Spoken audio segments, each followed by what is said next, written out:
douce et libre comme l'onde et haut, douce la paix qui m'inonde quand s'assemblent tes troupeaux.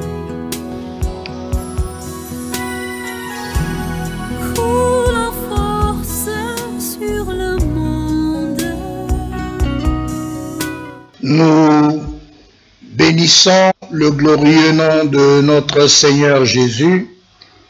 Il plaît donc à l'Éternel notre Dieu que nous puissions encore nous retrouver ce jour dans un nouveau thème que nous allons partager tout à l'heure.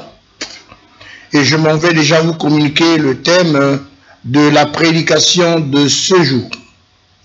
Nous parlerons sur le langage diversifié de Dieu. Je reprends. Le langage diversifié de Dieu. En d'autres termes, Dieu parle de plusieurs manières à l'homme pour l'interpeller afin qu'il prenne conscience. Mais l'homme ne fait pas attention à la manière de Dieu de parler. Et le texte introductif, c'est dans le livre de Job, au chapitre 33, nous lisons les versets 14 à 29. Job 33, le verset 14 à 29. Lisons au nom glorieux de notre Seigneur Jésus. Dieu parle cependant tantôt d'une manière, tantôt d'une autre, et l'on n'y prend point garde. Il parle par des songes, par des visions nocturnes, quand les hommes sont livrés à un profond sommeil, quand ils sont endormis sur leur couche. Alors il leur donne des avertissements et met le sceau à ses instructions, afin de détourner l'homme du mal et de le préserver de l'orgueil, afin de garantir son âme de la force et sa vie des coups du glaive. Par la douleur aussi, l'homme est repris sur sa couche. Quand une lutte continue vient agiter ses os, alors il prend en dégoût le pain. Même les aliments les plus exquis, sa chair se consume et disparaît. Ses os qu'on ne voyait pas sont mis à nu. Son âme s'approche de la fosse et sa vie des messagers de la mort. Mais s'il se trouve pour lui un ange intercesseur, un d'entre les 1000, qui annonce à l'homme la voie qu'il doit suivre, Dieu a compassion de lui et dit à l'ange, délivre-le afin qu'il ne descende pas dans la fosse. J'ai trouvé une rançon et sa chair a plus de fraîcheur qu'au premier jour. Il revient au jour de sa jeunesse, il adresse à Dieu sa prière et Dieu lui est propice. Lui laisse voir sa face avec joie et lui rend son innocence. Il chante devant les hommes et dit, j'ai péché, j'ai violé la justice et je n'ai pas été puni comme je le méritais. Dieu a délivré mon âme pour qu'elle n'entrât pas dans la fosse, et ma vie s'épanouit à la lumière.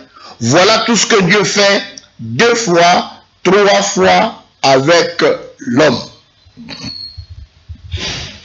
Voilà, chères téléspectatrices, chers téléspectateurs, le thème que nous allons partager ce jour.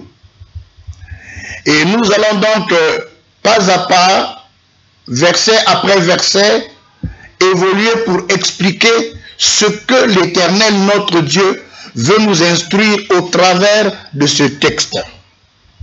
Nous commençons par le premier verset, le verset 14, où on nous dit « Dieu parle cependant tantôt d'une manière, tantôt d'une autre, et l'on n'y prend point garde. »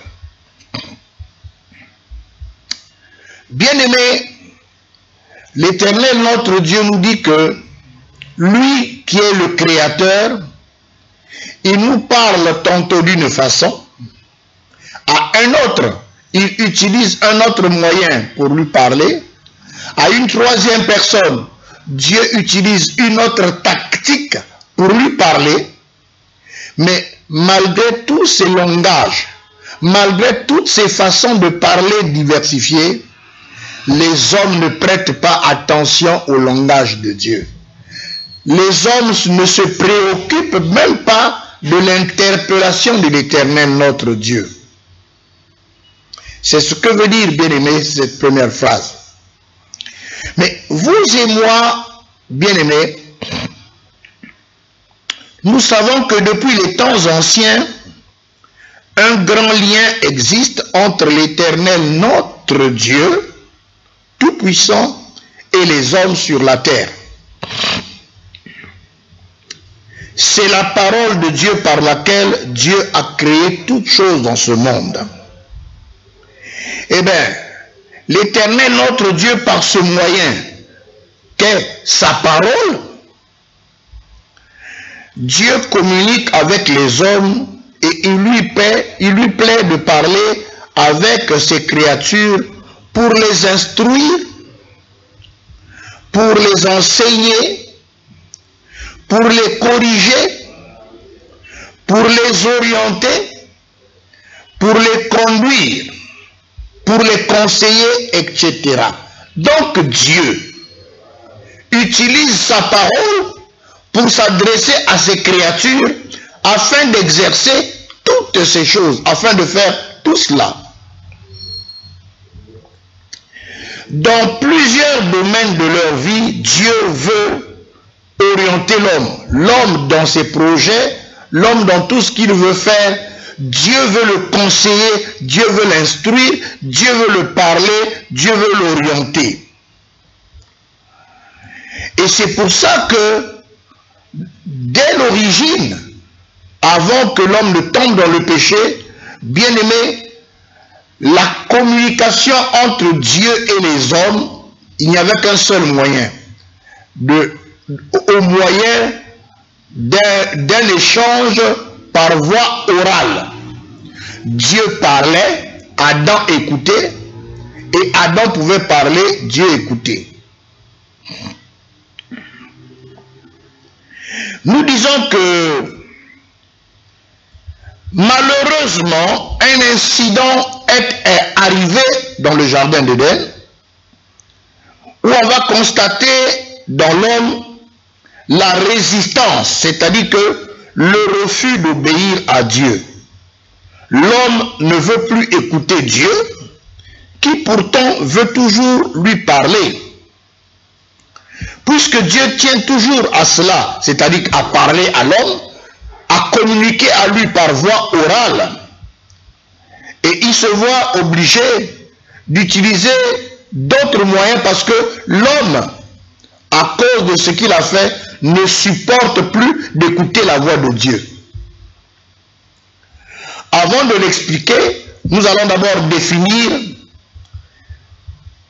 qu'est-ce que le langage, puisque nous avons parlé que le thème c'est le langage diversifié de Dieu.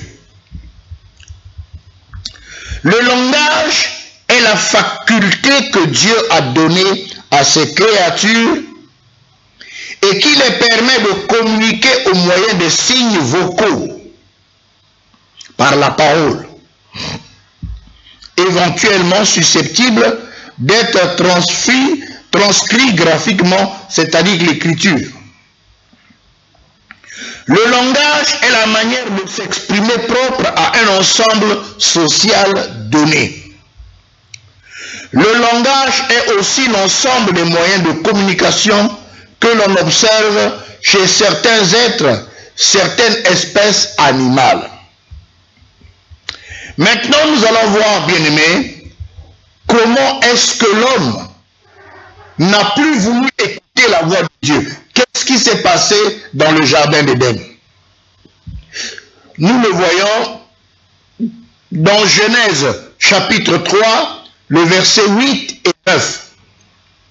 Genèse chapitre 3, verset 8 et 9.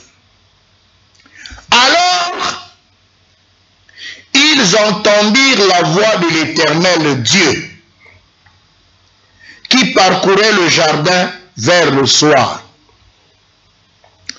Et l'homme et sa femme se cachèrent loin de la face de l'Éternel Dieu, au milieu des arbres du jardin. Mais l'Éternel Dieu appela l'homme et lui dit, « Où es-tu » Bien-aimés, nous venons de lire ce verset qui nous instruit que l'Éternel, notre Dieu, le soir, était en train de parcourir le jardin, cherchant ces créatures, Adam et Ève, pour leur parler. Alors ce verset nous dit que Adam et Ève entendirent la voix de l'Éternel. Ils ont entendu. Parce qu'à cette époque, Adam pouvait écouter Dieu lui parler, tel que je suis en train de parler. Il y avait donc cet échange de cette manière.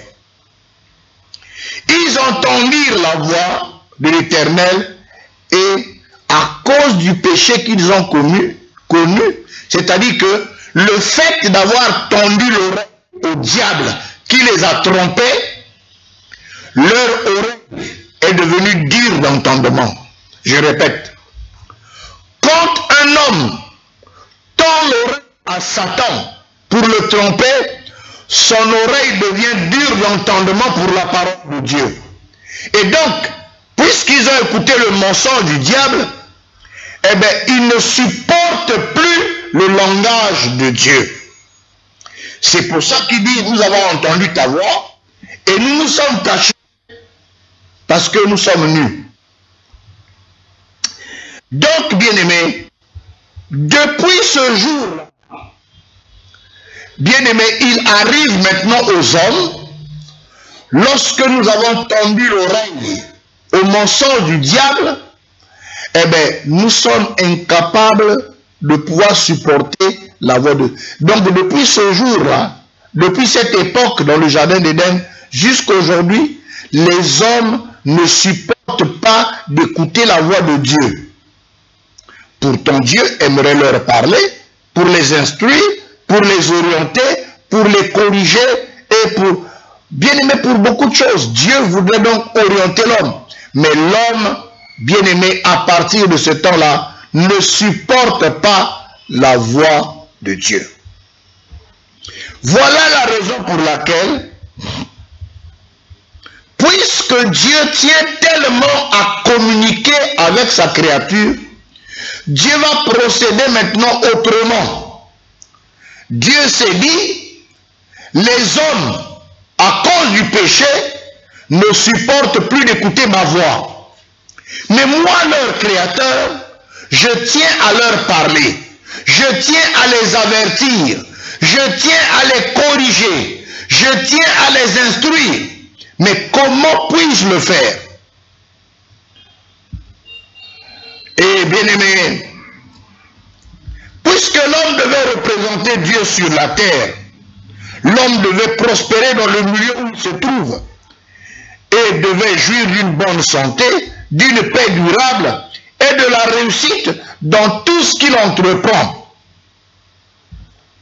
Et en obéissant à la voix de son Créateur, bien-aimé, il suivait la voix de Dieu. Dieu l'orientait, fais ceci, ne va pas comme ça, ne fais pas cela. Et l'homme était orienté. Maintenant qu'ils ont péché, ils ne supportent plus la voix de Dieu. Alors Dieu décide de changer plusieurs options, de leur parler de plusieurs manières. Voilà donc l'explication du thème que nous allons développer aujourd'hui. L'Éternel, notre Dieu, se décide, se propose d'utiliser plusieurs moyens pour parler à l'homme. C'est pour ça que le texte que nous avons lu de Job 33, le verset 14 dit, Dieu parle tantôt d'une manière, tantôt d'une autre, mais l'homme ne prend point garde à Dieu. Au départ, ce n'était pas comme ça, mais c'est à cause du péché, l'oreille est devenue dure à écouter la parole de Dieu, et Dieu se voit obligé d'utiliser plusieurs méthodes pour parler à l'homme. Et nous allons ce soir, bien-aimés, attirer l'attention des bien-aimés qui suivent l'émission pour voir un peu de quelle manière Dieu est en train de nous parler et nous ne prenons pas garde. Nous allons commencer par une première nouvelle option que Dieu utilise pour parler aux hommes. Et la toute première autre option que Dieu va utiliser pour parler aux hommes, nous le prenons dans Genèse 3, versets 10 et 11, c'est la conscience. Je répète, un autre moyen que Dieu va utiliser pour parler aux hommes s'appelle la conscience. Genèse 3, versets 10 à 11. Il répondit, j'ai entendu ta voix dans le jardin et j'ai eu peur parce que je suis nu et je me suis caché. Et l'Éternel Dieu dit, qui t'a appris que tu es nu? Waouh! Qui t'a appris que tu es nu? Bien-aimés, Adam et Ève étaient seuls dans le jardin d'Éden. Quand ils ont tendu l'oreille au diable qui a commencé à les mentir, il n'y avait personne d'autre. Maintenant qu'ils sont tombés dans le péché et que la voix de Dieu se fait entendre, ils ne supportent plus la voix de Dieu, ils vont se cacher. Dieu dit, où es-tu, Adam et Ève?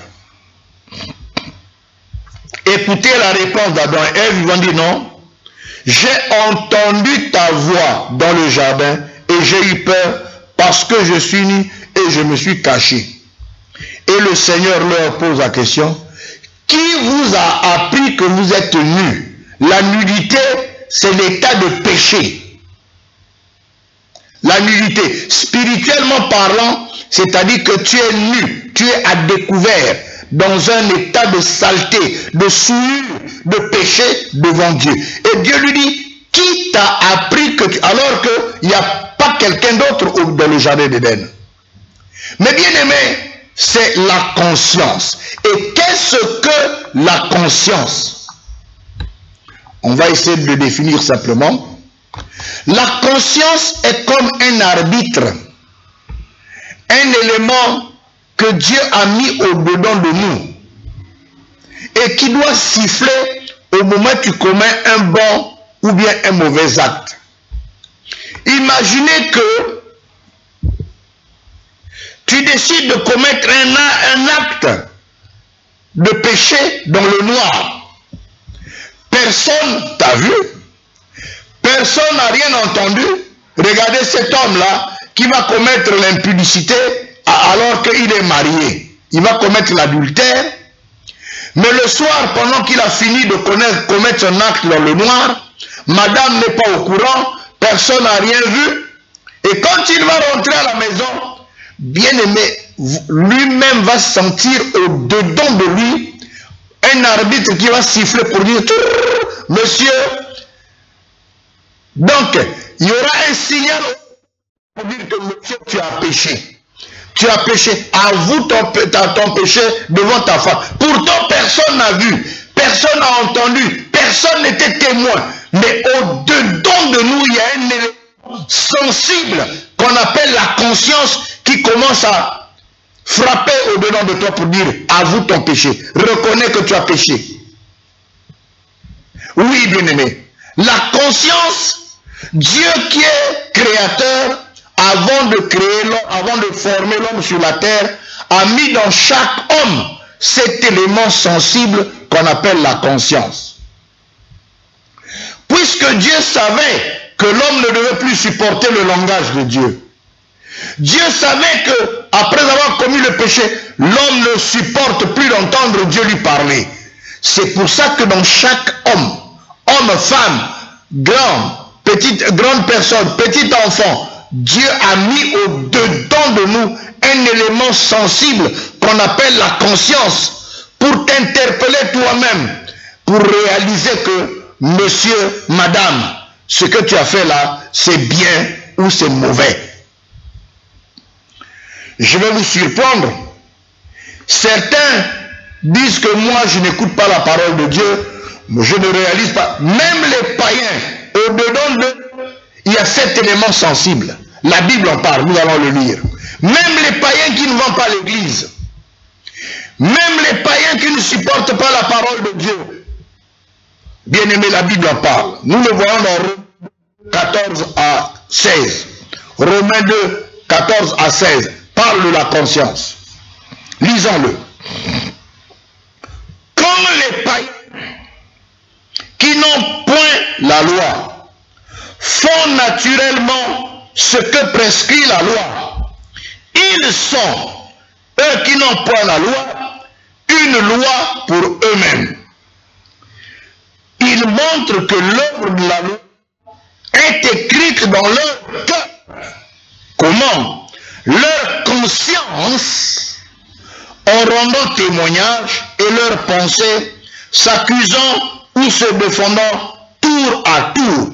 C'est ce qui paraîtra au jour où, selon mon évangile, Dieu jugera par Jésus-Christ les paroles secrètes des hommes. Donc Dieu va utiliser des sens spirituels pour s'adresser à chacun de nous.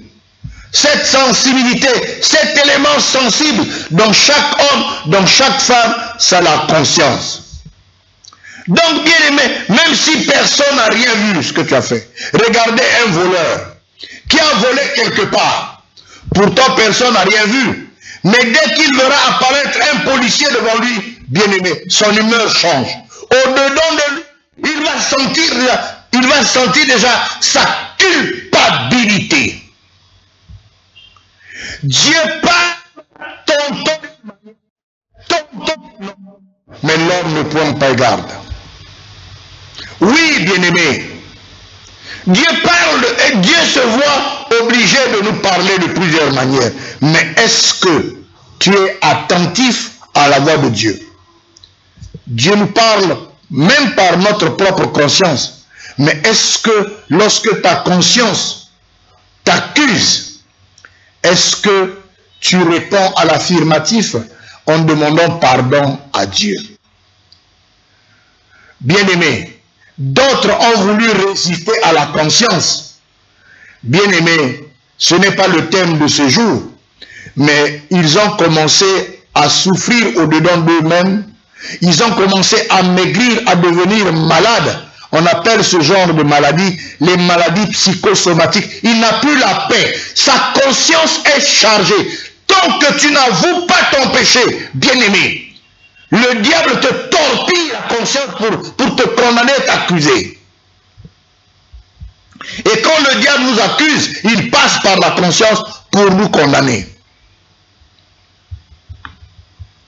Nous allons étudier un autre moyen que Dieu utilise pour nous parler, nous les hommes. Et ce deuxième moyen, c'est la compilation des Écritures saintes qu'on appelle la Bible. La Bible. Et nous prenons dans 2 Timothée, chapitre 3, le verset 16 et le verset 17. Le verset 16 et le verset 17. toute écriture est inspirée de Dieu et utile pour enseigner, pour convaincre, pour corriger, pour instruire dans la justice, afin que l'homme de Dieu soit accompli et propre à toute bonne œuvre. Excusez-moi, j'ai un peu de grippe.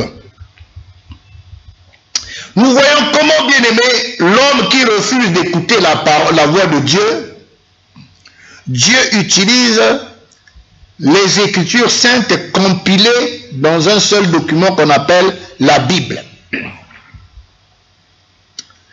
Et par des saints hommes poussés par l'Esprit Saint, inspirés par Dieu, qui se mettent comme des secrétaires à écrire tout ce que Dieu leur dicte pour le bien des hommes.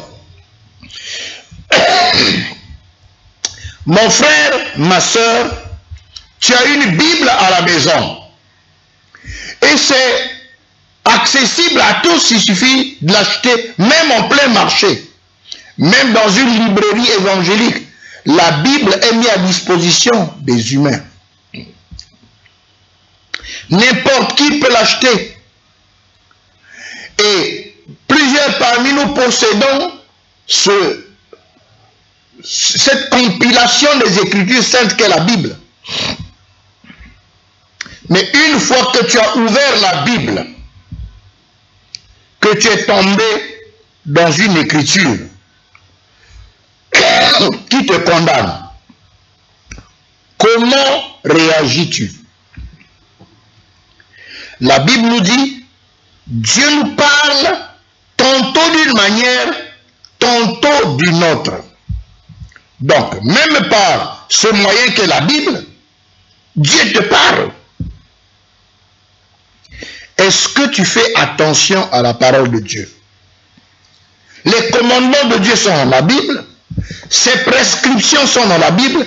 Est-ce que nous obéissons à la voix de Dieu au travers des Écritures saintes qui sont dans la Bible? Et nous qui sommes des serviteurs de Dieu, eh bien, on a expliqué pourquoi, quel est le but de cette compilation qui est renfermée dans la Sainte Bible. On dit, toute écriture est inspirée. Pourquoi? On dit, utile, premièrement, pour enseigner, pour convaincre, pour corriger. Voilà les trois buts. Pour enseigner, pour convaincre, pour corriger, il y en a un autre. Pour instruire dans la justice, il y en a quatre, excusez-moi. Et pourquoi? Afin que l'homme de Dieu soit accompli et propre à toute bonne œuvre. Donc voilà les quatre buts. Mais est-ce que, bien aimé, lorsque nous avons lu les Écritures saintes et que la parole nous a interpellés, les Écritures saintes nous ont interpellés, est-ce que nous sommes sensibles à la voix de Dieu? Le Seigneur continue à nous interpeller. Et je ne cesserai de répéter, Dieu parle tantôt d'une manière, tantôt d'une autre. Est-ce que nous prenons garde au langage diversifié de Dieu? Nous allons prendre un troisième mot. Dieu utilise pour nous parler. Et ce sont les serviteurs de Dieu. Les serviteurs de Dieu. Je prends un texte dans Matthieu chapitre 11, le verset 16 à 19. Matthieu chapitre 11, les versets 16 à 19. À qui compare cette génération? Elle ressemble à des filles dans les places publiques et qui, s'adressant à d'autres enfants, disent: nous avons joué de la flûte et vous n'avez pas dansé. Nous avons chanté des complaintes et vous ne vous êtes pas lamentés. Car Jean est venu, Jean le Baptiste, ne mangeant ni ne buvant, et ils disent, il a un démon. Jean-Baptiste est venu vers les hommes, ne mangeant pas, ne buvant pas comme nous, ne portant pas des vêtements comme nous, ne vivant pas dans les quartiers comme nous. Il vivait en marge de la société. Il se revêtait des peaux d'animaux. Il se nourrissait de miel et de sauterelles. Donc, il vivait en marge de la vie des humains. On a dit, il a un démon. Je continue. Le Fils de l'homme est venu, Jésus-Christ. Mangeant et buvant, ils disent, c'est un mangeur, un buveur, un ami des publicains et des gens de mauvaise vie. Mais la sagesse a été justifiée par ses œuvres. Oh, bien-aimé, c'est grave. Dieu se voit obligé de susciter parmi nous les hommes, certains hommes qu'il choisit et établit comme serviteurs de Dieu pour parler. Quelqu'un de chair comme toi, quelqu'un de ton quartier, Dieu le suscite, c'est-à-dire qu'il devient serviteur de Dieu. Dieu choisit ce moyen afin de parler aux hommes. Mais regardez comment les hommes se comportent. Et dans ce que nous venons de lire, c'est le Seigneur qui parle. Il dit, Jean-Baptiste est venu en tant que serviteur de Dieu.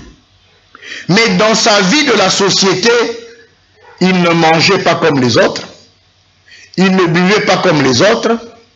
Il ne s'habillait pas comme tous les autres hommes. Il ne vivait pas dans les maisons comme tous les autres hommes. Mais on l'a traité de démon. Alors, moi je te pose la question.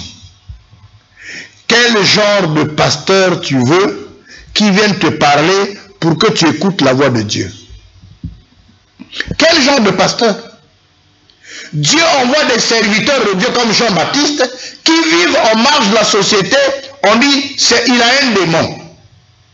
Donc malgré tout ce que Jean-Baptiste peut dire pour interpeller les habitants de la terre, on dit non, regardez, non, il est comme un fou. Il a un démon. Donc, même ce qu'il dit de la part de Dieu n'est pas considéré. On regarde comment est-ce qu'il vit dans la société. Et Jésus continue en parlant de lui. Il dit, mais le Fils de l'homme est venu. Waouh! Mangeons, buvons.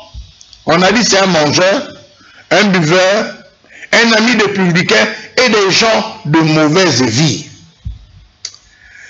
Oh, bien-aimés téléspectatrices et téléspectateurs, il y a des serviteurs qui vivent de cette manière. Dans la société, il est mangeur. Dans la société, il est buveur comme Jésus. Et quelquefois se retrouve avec des publicains et des gens de mauvaise vie. On dit voilà, pasteur. Voilà, avec des gens de mauvaise vie. Et on n'écoute pas leur parole. Comment vous voulez que Dieu vous parle? Quel genre de pasteur vous voulez que Dieu vous envoie? Dieu vous envoie, donc, les contemporains de Jean-Baptiste, malgré sa vie de sainteté, mais à cause de sa manière de vivre dans la société, on a rejeté la parole de Dieu. Jésus qui n'a pas péché, mais parce que c'est un mangeur, un buveur, et il est souvent avec des gens de mauvaise vie, on a rejeté sa parole. Alors la question que je te pose, quel genre de pasteur tu veux? Et je vais vous prendre mon propre témoignage. J'ai travaillé, tout étant pasteur, toute ma vie, je suis maintenant à la retraite, mais un jour je sors du milieu que je travaille, et à cette époque, à TPT, comme aujourd'hui à DRTV, la parole était puissamment prêchée dans la ville de Pointe-Noire.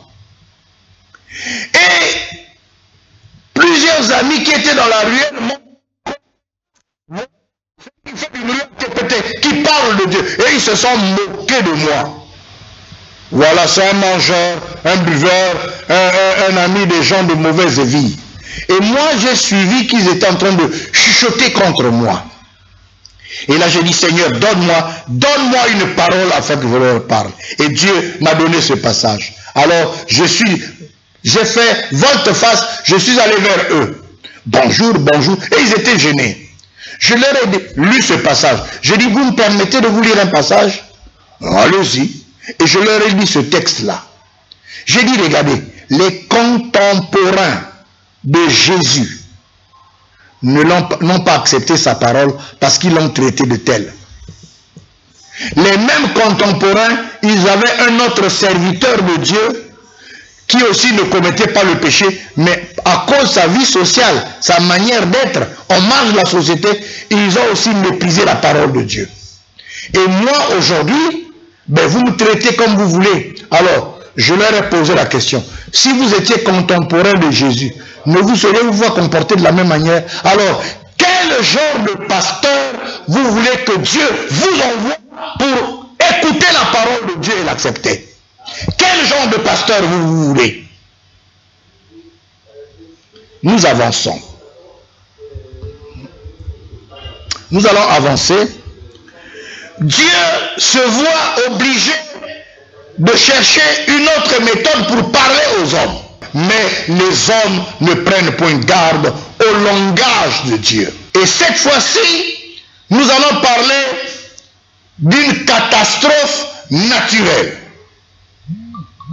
Une catastrophe naturelle.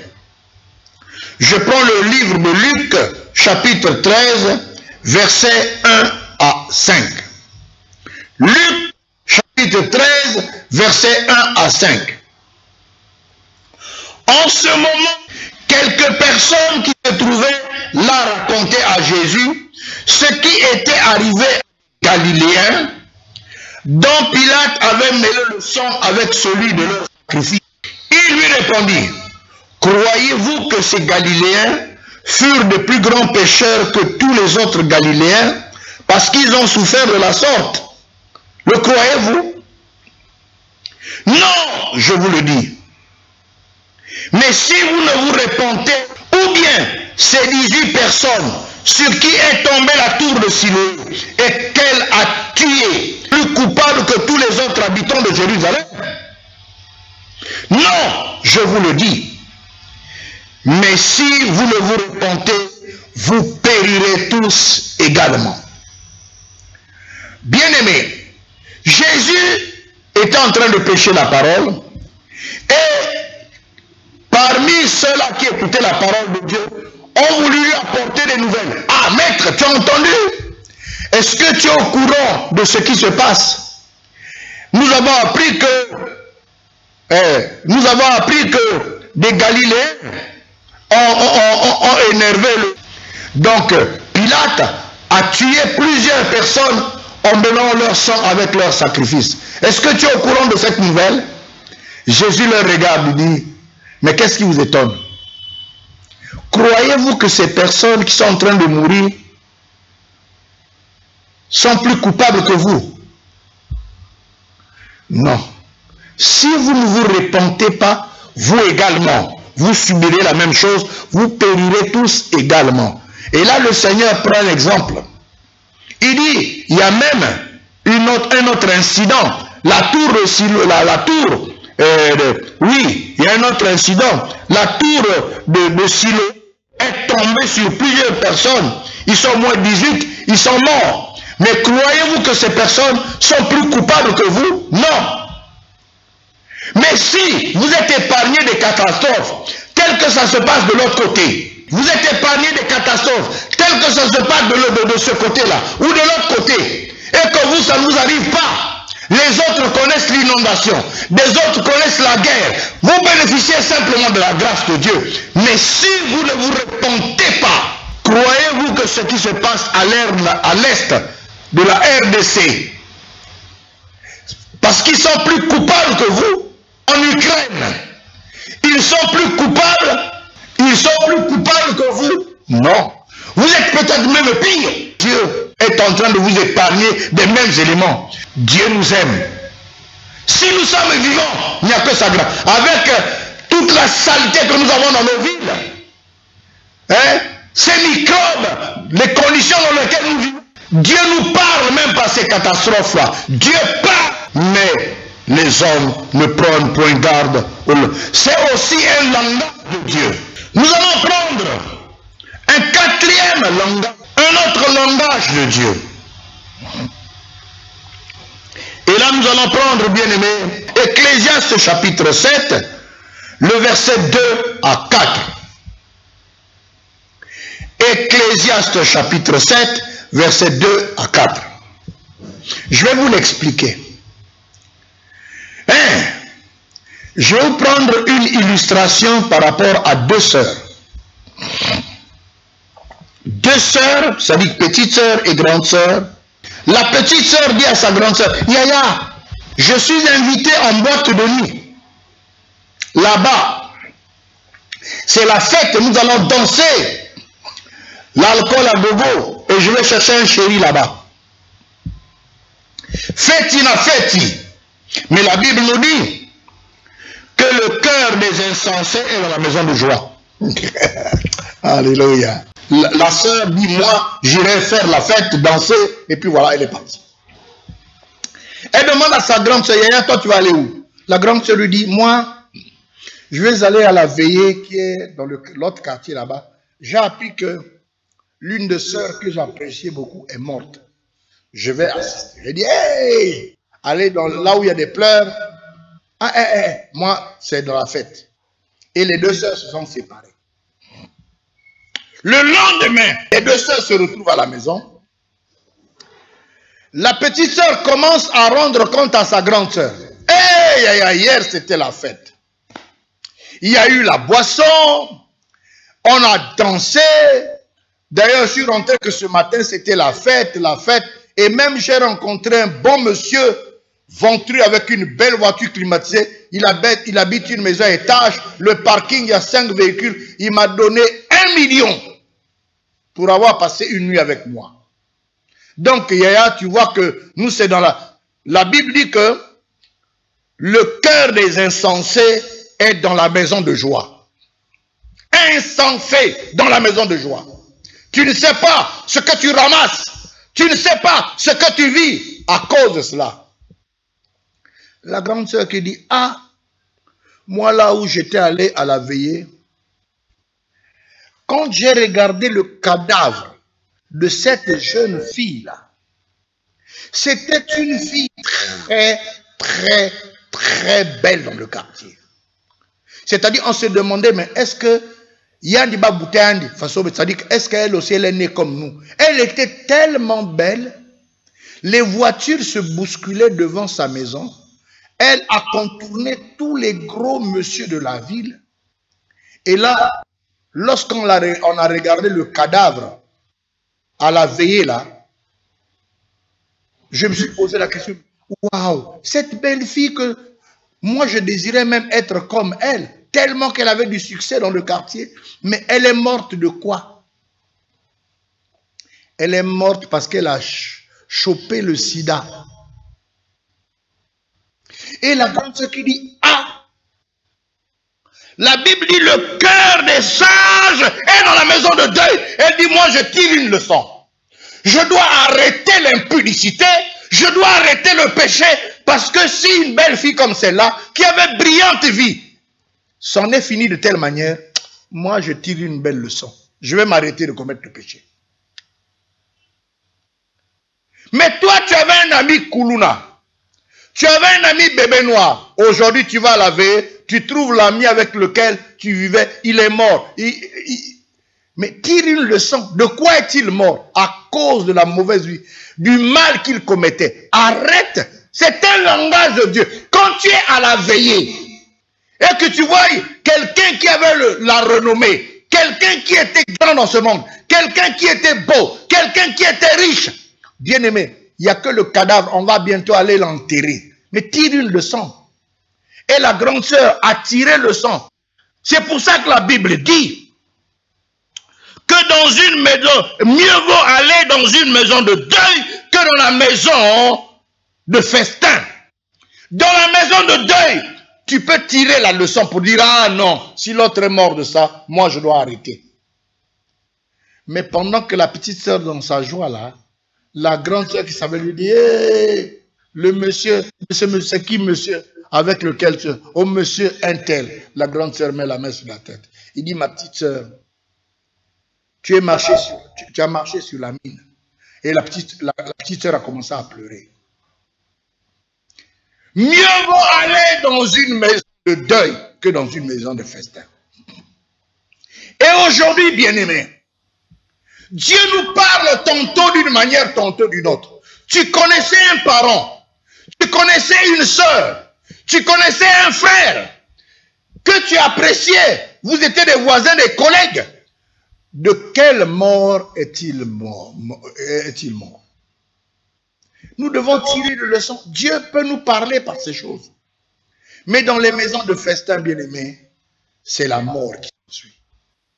Dieu parle tantôt d'une manière, tantôt d'une autre.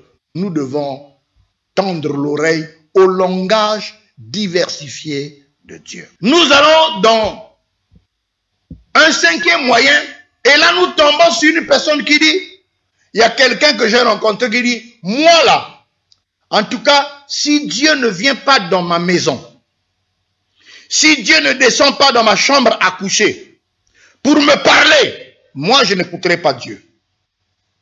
Je reprends. Si Dieu ne vient pas dans ma maison, dans ma chambre, pour me parler, moi un tel, je n'écouterai pas Dieu. Ok, on va le lire. C'est dans le texte de Job 33, le verset 15 à 18. Job 33, 15 à 18. Écoutez cela. Il parle par des songes, par des visions nocturnes. Quand les hommes sont livrés à un profond sommeil, quand ils sont endormis sur leur couche, alors il leur donne des avertissements et met le sort à ses instructions afin de détourner l'homme du mal et de le préserver de l'orgueil, afin de garantir son âme de la force et sa vie du coup de glaive. Bien-aimé, tu veux que Dieu vienne dans ta maison, dans ta chambre, pour te parler personnellement. Ok. Mais les visions et les songes, les visions nocturnes et les songes sont un langage de Dieu, mais c'est codé par des symboles. Tu dors la nuit, ah, moulotandos, j'ai rêvé telle chose. Mais interroge Dieu pour savoir que représente ce rêve. Il y a des réalités que Dieu nous avertit par des songes. Il y a des réalités que Dieu nous avertit par des visions nocturnes. Mais nous ne prenons pas garde au langage de Dieu. Je connais une sœur qui voulait se marier. Un homme vient l'aborder pour dire, chérie, je t'aime, je veux t'épouser. Elle dit, bon, en tout cas, on se retrouve demain, parce que là, je suis appelé, et quand on se retrouvera demain, tu m'en reparleras, nous allons parler.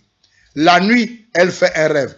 Dieu lui montre cet homme-là dans un état maladif, dans un mauvais état, et elle néglige cela. Et le lendemain, quand le monsieur présente sa richesse, ses belles voitures, et tout de suite, elle accepte de se marier.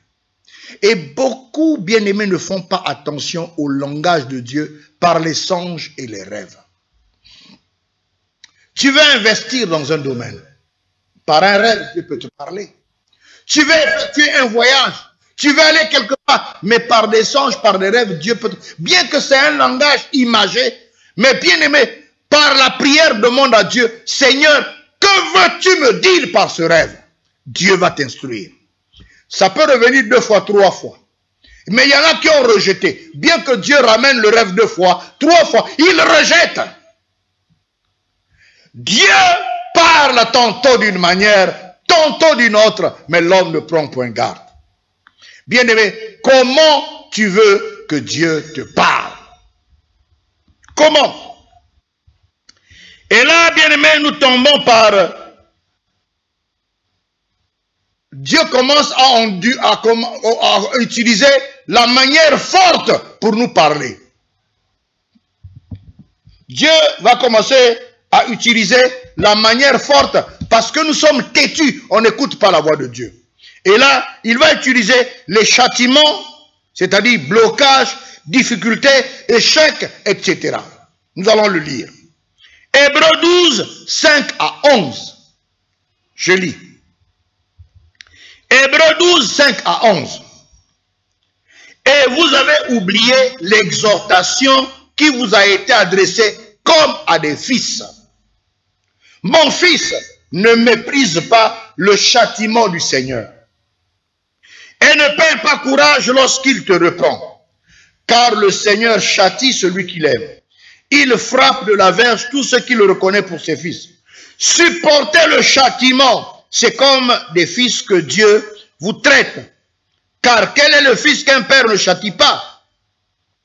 Mais si vous êtes exempt de châtiment auquel tous ont part, vous êtes donc des enfants illégitimes et non des fils. D'ailleurs, puisque nos pères sont dans la chair, nous ont châtiés et que nous les avons respectés, ne devons-nous pas à bien plus forte raison nous soumettre au Père des esprits pour avoir la vie? Nos pères nous châtiaient pour peu de jours, comme ils le trouvaient bon. Mais Dieu nous châtie pour notre bien, afin que nous participions à sa sainteté.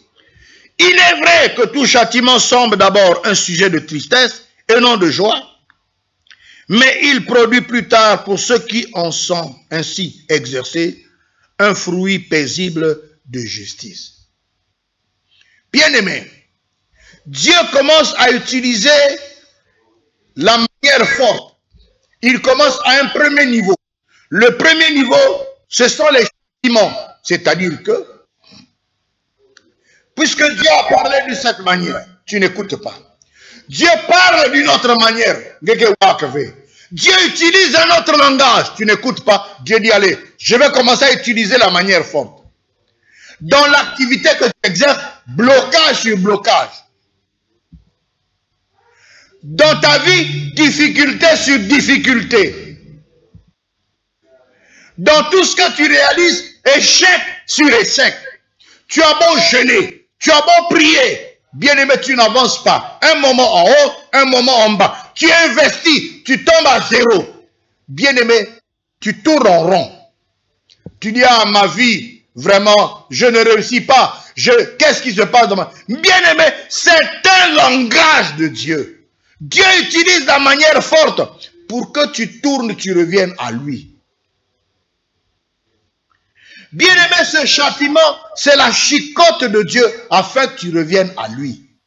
Soyons sensibles au langage de Dieu. Dieu parle tantôt d'une manière, tantôt d'une autre. Mais l'homme ne prend point garde au langage de Dieu. Enfin, nous arrivons à la dernière cartouche. Pendant que Dieu utilise la manière forte, il commence d'abord par les châtiments, les blocages, les échecs et tout ça là. Tu ne comprends pas. Il dit, bon, je vais utiliser la dernière cartouche. La douleur et la maladie. Et nous allons lire Job 33, c'est le même texte. Job 33, versets 19 à 22. Versets 19 à 22. Par la douleur aussi, l'homme est repris sur sa couche. Quand une lutte continue vient agiter ses os. Alors il prend en dégoût le pain. En tout cas, la nourriture n'est plus, ça devient fade. Il n'a même plus appétit. Il n'a même plus envie de manger. Je reprends. Par la douleur aussi, l'homme est repris sur sa couche. Quand une lutte continue vient agiter ses os. Alors il prend en dégoût le pain. Même les aliments les plus exquis. Sa chair se consume et disparaît. Ses os qu'on ne voyait pas sont mis à nu. Son âme s'approche de la fosse et sa vie des messagers de la mort. Bien-aimé, la douleur, la maladie est aussi un langage de Dieu. Ne pense pas parce que tu es malade, tout le temps à l'hôpital, les médecins ont tout fait. Ça n'avance pas, ça ne fait que revenir. Rechute sur rechute. Tu es tombé même dans une maladie qui est compliquée, une maladie incurable. Bien-aimé, ça ne veut pas dire que Dieu ne t'aime pas. Dieu t'aime. Mais c'est un langage de Dieu. Réponds-toi. Dieu parle tantôt d'une manière, parce que Dieu t'a parlé de plusieurs manières. Il avait utilisé cette méthode. Tu n'écoutais pas. Tu te croyais fort. Il a utilisé cette manière. Tu n'écoutais pas. Tu te croyais toujours fort. Alors, dernière chicotte, la douleur et la maladie. Et là même, pendant que tu es à l'hôpital, bien-aimé, tu désespères. Tu te poses la question, qu'est-ce qui m'arrive? Mais c'est un langage de Dieu qui veut t'interpeller. La Bible dit, celui qui cache ses transgressions ne prospère point. Mais celui qui les avoue et les délaisse obtient miséricorde. C'est aussi un langage de Dieu, la maladie. Et là, bien aimé, les médecins te disent que là, au niveau où tu es arrivé, il n'y a plus de médicaments. Au niveau où tu es arrivé, on ne sait plus quoi faire. Tu as un traitement à vie. Un traitement à vie. Ne désespère pas. Ne t'attriste pas. Lève les yeux vers le Seigneur. Tu dis, oui Seigneur, j'ai compris. Tu es en train de me parler. Alléluia. Dieu parle tantôt d'une manière, tantôt d'une... Il t'aime. Dans le texte précédent, il a dit, quel est le fils qu'un père aime et ne châtie pas? Dieu châtie ceux qu'il aime. Et ceux qui sont exempts de le châtiment sont des enfants illégitimes. Mais toi, tu subis le châtiment de Dieu. Mais parce qu'il t'aime, tu es son enfant légitime. Simplement parce que tu avais endurci l'oreille. Alors pour terminer, nous allons voir, bien-aimés, quelle est la solution proposée par Dieu? Écoute, nous sommes dans le même texte de Job 33. La solution que propose Dieu pour t'épargner de toutes ces chicottes. Nous sommes dans Job 33. Nous lisons maintenant le verset 23 à 24. Job 33, le verset 23 à 24. Mais, s'il se trouve pour lui un ange intercesseur. Waouh! J'acclame l'Éternel notre Dieu. Mais si il rencontre un ange intercesseur, un d'entre les 1000, qu'est-ce qu'il doit faire, l'ange intercesseur? Qui annonce à l'homme la voie qu'il doit suivre, c'est tout. Cherche à rencontrer un pasteur digne de ce nom. Cherche à rencontrer un vrai apôtre. Cherche à rencontrer un vrai prophète. L'ange intercesseur, c'est lui. Cherche à rencontrer un vrai évangéliste, authentique, un messager de Dieu. C'est lui l'ange intercesseur. Et qu'est-ce que l'ange intercesseur va faire? Premièrement, qui annonce à l'homme la voie qu'il doit suivre. Si nous sommes touchés, c'est parce que nous avons suivi des mauvaises voies hier. L'ange doit t'annoncer la voie, la bonne voie que tu dois suivre. Le résultat, c'est quoi? Dieu a compassion de lui. Waouh! La compassion, c'est la pitié mêlée de l'amour. Donc, c'est comme ça que je définis la compassion. La compassion, c'est la pitié plus l'amour. Parce que quand on a pitié de quelqu'un, on dit, oh yo, un tel vraiment, et puis ça s'arrête là. Non. Mais Dieu a pitié et il y mêle son amour pour pouvoir apporter, bien aimé, la résolution. La compassion. Dieu a, quelle que soit ta situation, Dieu a compassion. Et quand Dieu a compassion, écoutez, il dit à l'ange, délivre-le. Dans l'état où tu es, tu as besoin de délivrance. Délivre-le afin qu'il ne descende pas dans la fosse. Tu es à un pas de descendre dans la fosse. Mais le serviteur de Dieu va faire toutes ces choses pour que tu ne descendes pas à la fosse. Pour que tu ne meurs pas. Dieu ne veut pas que tu meurs. Dieu t'aime. Jésus t'aime, mon frère. Quelle que soit ta situation. Ma soeur, quelle que soit ta situation, Jésus t'aime. Viens à lui. Délivre-le afin qu'il ne descende pas dans la fosse. J'ai trouvé une rançon. Waouh! Nous allons l'expliquer. Pourquoi Dieu est favorable et dit, j'ai trouvé une rançon. C'est pour ça que c'est possible que tu sois délivré. C'est possible que Dieu, les serviteurs de Dieu, l'ange l'Éternel, l'ange intercesseur intervient dans ta vie. Dieu dit, moi, j'ai trouvé une rançon. C'est quoi une rançon? Nous allons l'expliquer. La rançon est une forte somme exigée par les ravisseurs, les preneurs d'otages, pour libérer la personne en otage. Je répète. La rançon est une forte somme exigée par les preneurs d'otages, par les ravisseurs, afin de libérer la personne prise en otage. Et nous savons que le diable est celui-là qui prend en otage la vie des hommes à cause du péché. Les démons, l'armée du diable, eh bien, ils exigent des fortes rançons pour libérer les hommes qui sont tombés dans le péché. Moi, je suis tombé dans le péché, toi, tu es tombé dans le péché, mais lorsque nous sommes dans la captivité, lorsque nous sommes pris en otage par le diable, il exige, lui et ses démons, une forte somme.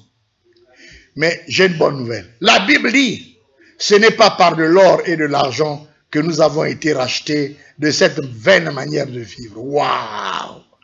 Ce n'est pas par de l'or et par de l'argent. Bien-aimé, la rançon exigée par les puissances des ténèbres pour nous libérer de la captivité, ce n'est pas par l'or ni l'argent, mais par le précieux sang de Jésus. Voilà, ce texte dit, j'ai trouvé une rançon. C'est-à-dire que Dieu a tant aimé le monde qu'il a donné son Fils unique, afin que quiconque croit en lui ne périsse point, qu'il ait la vie éternelle. Jésus est mort sur la croix du Calvaire. Et son sang, c'est ce sang-là qui est la rançon. J'ai trouvé une rançon. Alors, bien-aimés, voilà la conclusion du message. Bien-aimés, ce que va déclarer la personne qui va répondre à l'affirmatif, qui va répondre oui à cet enseignement. Regardez le résultat. Nous sommes dans Job 33, nous continuons, le verset 25 à 29. Job, chapitre 33, verset 25 à 29. Et sa chair a plus de fraîcheur qu'au premier âge. Bien-aimé, ta chair qui, à cause de la maladie, là, des gales, le cancer, la lèpre, regardez le résultat. Quelqu'un qui a trouvé une rançon et qui avoue sa faute et qui tourne vers Dieu, regardez le résultat. Et sa chair a plus de fraîcheur qu'au premier âge. Il revient au jour de sa jeunesse. Il adresse à Dieu sa prière et Dieu lui est propice. Dieu désormais tend l'oreille pour écouter tes prières. C'est-à-dire qu'il y a eu réconciliation avec le Seigneur. Dieu lui laisse voir sa face avec joie et lui rend son innocence. Dieu te rend l'innocence. Alors, maintenant, il ne reste que cet homme-là d'aller témoigner partout maintenant. Écoutez le témoignage. Il chante devant les hommes et dit, j'ai péché, j'ai violé la justice et je n'ai pas été puni comme je le méritais. Dieu a délivré mon âme pour qu'elle n'entrât pas dans la fosse et ma vie s'épanouit à la lumière. Voilà tout ce que Dieu fait 2 fois, 3 fois avec l'homme. Chères téléspectatrices, chers téléspectateurs, bien-aimés, il y en a tellement de manières que Dieu nous parle pour nous attirer à lui. Mais par la grâce du Seigneur, à cause de la télé et du temps, voilà comment est-ce que par les Écritures, le Seigneur a permis que nous puissions exposer, bien-aimés, la diversité du langage de Dieu pour nous interpeller. Que Dieu vous bénisse.